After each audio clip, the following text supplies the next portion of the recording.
And that phone alarm means that the brand new season is now officially out inside COD Mobile. So let me go ahead and turn off the alarm. And here we go. The brand new season is out inside of COD Mobile, and you guys more than likely know what that means. We got a brand new Battle Pass as well as some other stuff as well. But this video will be focused on the Battle Pass for the most part.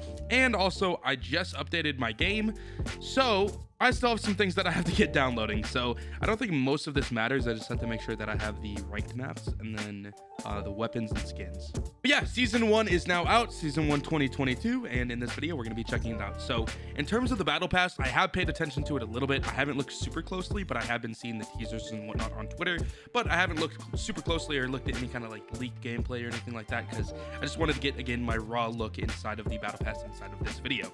So for the first character skin, we have Makarov Kingfish.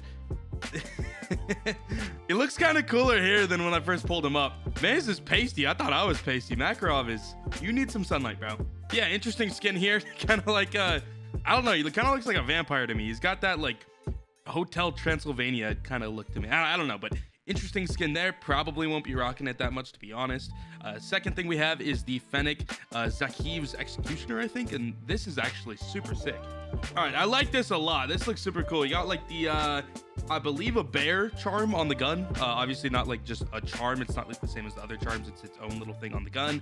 I believe custom iron sights and just an overall really cool aesthetic on this gun. I like it a lot. Probably won't get too much use. It will be shown inside of this video, but it's a Fennic and I don't use the Fennic that much, but still really like the execution on this one. Following that, we got the priceless fumble emote. Got kind of like a Santa Claus type thing carrying the bag, and then he fumbles the bag. Oh, the name is literally Priceless Fumble. That's funny. He fumbled the bag. That's got to be intentional, right? All right, anyway, after that, we have the Treasure Trove calling card, and then we have CP, and then we have the Man of War Sterling Ace at tier 10, and this actually kind of looks like a, this does not look like a Man of War. This looks more like a, I don't know, maybe like a, I can't describe it. It looks really good for an epic, but to me, it almost looks like it'd be like a mythical M13 or Peacekeeper or something like that. I'm not sure. But yeah, in terms of the details on this, again, really well executed. Really like the combination of the custom geometry as well as the design of the skin. Looks like you got some blood drops, or not drops, a lot of blood on the magazine as well as the handle, and then just all those different details that kind of call back to like, oh, what's the name on this? Because I can see like the spade on the side. I'll probably zoom in on it.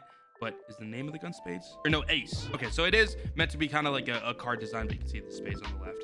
And then, yeah, another spade right there, too. I guess that's the same on both sides. But yeah, iron sights on this do look like they're custom, but not super custom. It's probably very similar to the typical Man of War, but slightly tweaked. I think the back side's pretty much the same, and the front might be slightly modified. We'll see. Following the Sterling Ace, we have Iskra Whitechapel at tier 12. Yeah, I don't know. It's pretty cool.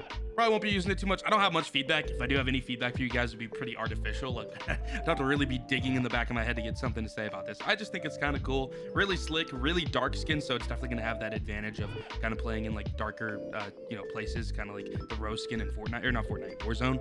But yeah, there's that. And then we also have the brand new tactical, which is the Storm Ball at tier 14 for free. I'll definitely be showing this off inside of this video, but I did use it in a test server like months and months and months ago. They were testing this thing a super long time ago, but I'm pretty sure they modified the design of it, but the purpose of it is still the exact same. It's basically a smoke, but not necessarily. It's more like if a smoke was a dome and there's no smoke on the inside. You can still shoot through it. It doesn't actually really offer anything except for a visual cover. But when you're inside of it, it's just like you're in this big dome. It's not like when you're in a smoke and you can't see anything because there's smoke everywhere. It's just more like a dome. So if anyone comes in the dome with you, they'll be able to see you and you'll be able to see them. Also, enemies inside the barrier will not recover health. I didn't know that. I don't know if that's new or that was there before and I just didn't realize it, but that's a pretty cool feature too, to kind of differentiate it from the smoke a bit. Although that probably won't really affect things too much because it's such a close quarter fight when you're inside of that more than likely someone's gonna, get out of it, or they'd either get out of it or they'd die inside. You know what I mean? It's not like they're gonna stay in there and regen. So maybe not super helpful, but at least it's a unique thing from the smoke. Following that, we have the Push 41 at tier 21 for free. Definitely going to be getting probably an entire video of gameplay up with this thing just to check it out. Kilo will be coming later in the season. Super pumped for that gun. But yeah, the Push 41 at tier 21. Following that, we have a backpack at tier 29, which is pretty cool, actually. It's more like a duffel bag with money. I like that a lot, actually. That's probably one of my favorite backpacks. And I never use backpacks ever. After that, we have the Rytech AMR Master Plan. Again, a super sick skin. These epic skins in this Battle Pass are super well done.